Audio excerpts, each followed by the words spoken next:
बिस्मिल्लाहिर्रहमानिर्रहीम। लाखों करोड़ों दुरूदो सलाम मोहम्मद मुस्तफ़ा सल्लल्लाहु अलैहि वसल्लम और आले मोहम्मद पर।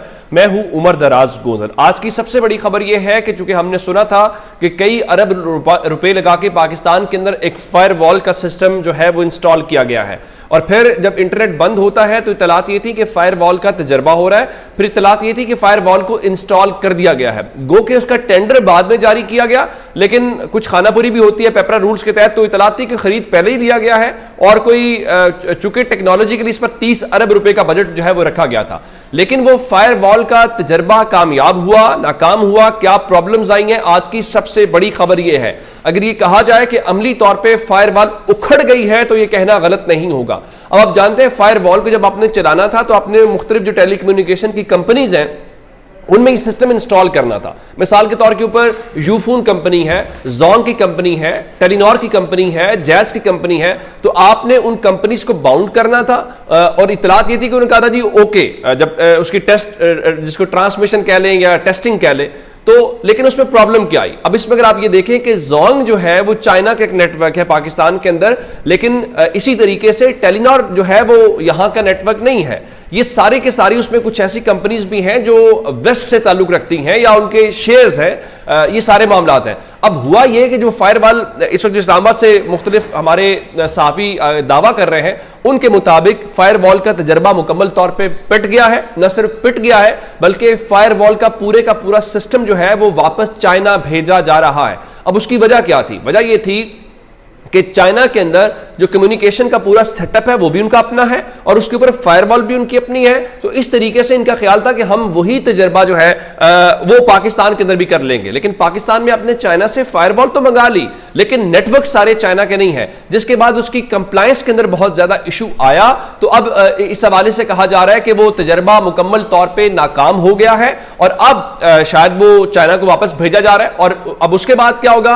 अब शायद अब चाइना से और खरीदेंगे। इसके ऊपर आज डॉन अखबार ने भी बाकायदा एक तज्जिया लिखा है, और डॉन अखबार ने तो खैर कहानी ही खत्म कर दी जो पाकिस्तान के अंदर चीजें वो की जा रही हैं। डॉन अखबार ने लिखा कि डिजिटल डिसरप्शंस, यानी जो इस वक्त इंटरनेट की रुकावटें हैं वो क्या हैं। उन्होंने कहा कि when all one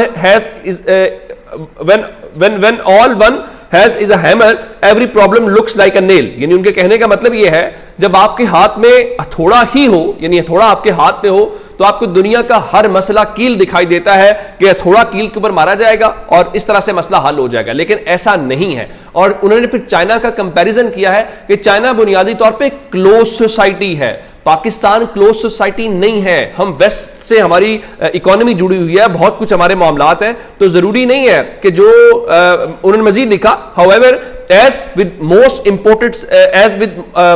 imported solutions this project is unlikely to work as intended। यानी उनका मतलब यह है कि आपने इसको लेकर तो अपने मसाइल के हल के लिए आ गए हैं, लेकिन ये उस तरह से नताइज नहीं दे पाएगा या नहीं दे रहा या नहीं दिए जिस तरह से आपकी तवक्को है। तो आप उससे अंदाजा लगा लीजिए कि आपने पाकिस्तानी कौम के जो है वो अरबों रुपए लगा दिए सिर्फ इस बुनियाद के ऊपर कि आप पाकिस्तान के अंदर जो है वो इंटरनेट को बंद कर लें। तो अब अगर ये तजर्बा भी नाकाम हो गया है तो ये किसके खाते में रह गया?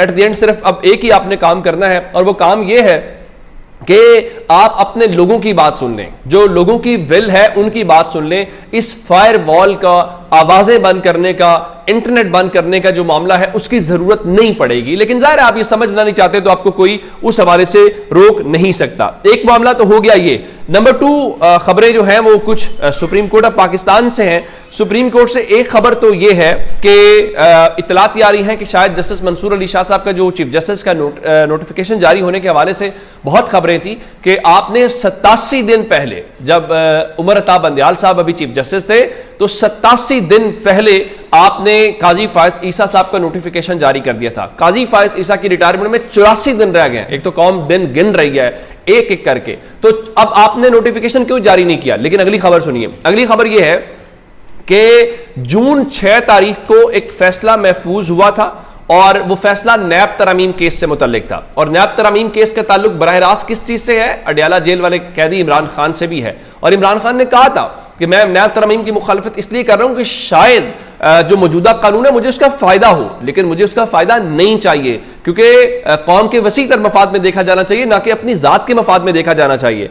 तो अब इसको 2 महीने हो गए हैं, तो जून, जुलाई और अगस्त आ गया है, अभी तक वो फैसला नहीं सुनाया गया। हालांकि काजी फायज ईसा साहब ने अतर मिनल्ला साहब का नाम लिख के फैसला ताखीर से लिखने के मुतालिक जो बातें की वो भी आप जानते हैं। तो अब इतलात यह है कि जो आइंदा हफ्ता शुरू हो रहा है, नायब तरामीम केस का फैसला सुनाया जा रहा है। अगर यह फैसला आ गया तो इसका भी इस हुकूमत के ऊपर बराह रास्त इंपैक्ट होगा, क्योंकि आधे से ज्यादा लोग तो जो है वो उस नायब तरामीम केस के हवाले से फायदा लेके बैठे हुए। अच्छा, एक डेवलपमेंट और है, और वो अडियाला जेल से इमरान खान से मुतालिक है, जहां पे आज 190 मिलियन पाउंड रेफरेंस की समाअत हुई। और मैंने आपको बताया था, देखना यह है कि वड़ाई साहब जाते हैं या जो नासिर जावेद राना नए जज हैं वो जाते हैं। तो नासिर जावेद राना साहब आज गए हैं, लेकिन अब ये समाअत 7 अगस्त तक मुलतवी हो गई है, और जो तफ्तीशी अफसर हैं उनके बयान के ऊपर जिरा नहीं हो सकी। उसकी वजह यह थी कि इमरान खान और बुशरा बीबी को तो अदालत में पेश किया गया, लेकिन जो बुशरा बीबी के वकील उस्मान गिल हैं उन्होंने अदालत को बताया कि उनके इमरान खान के जो वकील जहीर अब्बास चौधरी हैं वो मसरूफियात के बायस दस्तयाब नहीं है। तो जब वो दस्तयाब होंगे तो वो तफ्तीशी अफसर के ऊपर जिरा करेंगे।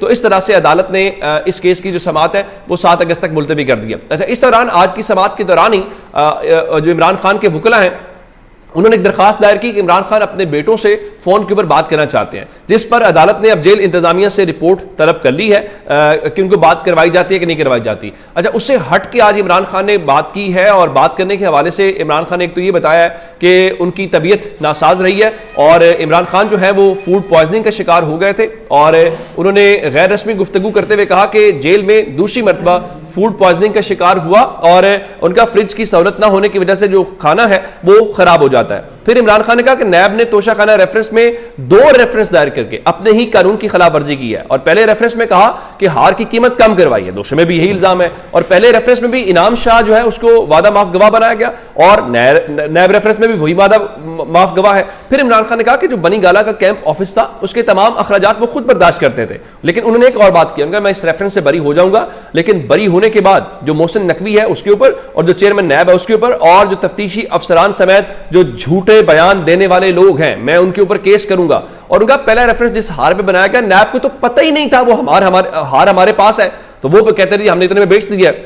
तो 18 मार्च को जब बनी गाला में रिहाइशगाह पर छापा इन्होंने मारा, उससे कबल जो तमाम कीमती अशासी वहां से हमने महफूज जगह के ऊपर मुंतकिल कर दी थी, और जब इन्हें पता चला कि जनाब हार तो इमरान खान के पास है तो ये फंस गए, फिर इन्होंने जल्दी जल्दी जो है वो सजा सुनाई। तो इमरान खान का देखें, दुनिया में जो जमहूरियत है वो अखलाकियात की बुनियाद के ऊपर चलती है, कभी भी पार्लियामेंट डंडे के जोर पर नहीं चलती। ये सारी अखलाकी कुव्वत सर से उतार कर पार्लियामेंट में बैठे में माजी की तरह दोबारा अदालतों पर हमला आवर हो रहे हैं। और इमरान खान ने कहा कि साबिक कमिश्नर रावलपिंडी ने जो कहा वक्त ने उसे सच साबित कर दिया है। फिर इमरान खान ने मुज़ाकरात की बात की, उनका मैं मुज़ाकरात सिर्फ 2 शराइत की बुनियाद के ऊपर करूंगा।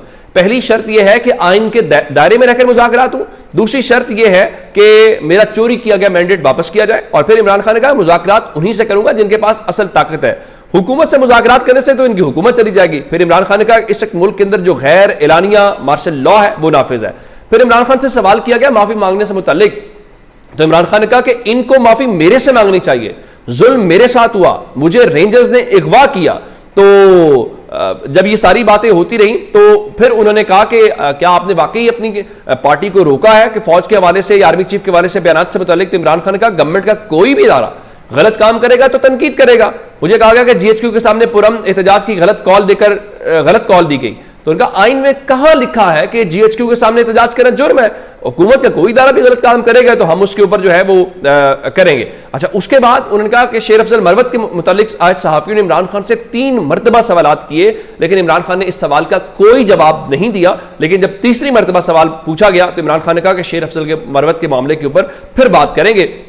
तब देखना यह है कि आखिर इमरान खान भी इस मामले के ऊपर बात नहीं कर रहे। अगर इमरान खान की मर्जी के बगैर ये हुआ होता तो शायद इमरान खान आज उसके ऊपर कोई कमेंट दे देते, या फिर अभी इमरान खान वेट कर रहे हैं कि रद्दमल क्या आता है या वो पार्टी से इनपुट लेंगे, तो उसके बाद ही जो पिक्चर है वो क्लियर होती हुई दिखाई देगी। तो ये अब तक की अपडेट्स थी। अपना बहुत सारा ख्याल रखिएगा। खुदा हाफिज।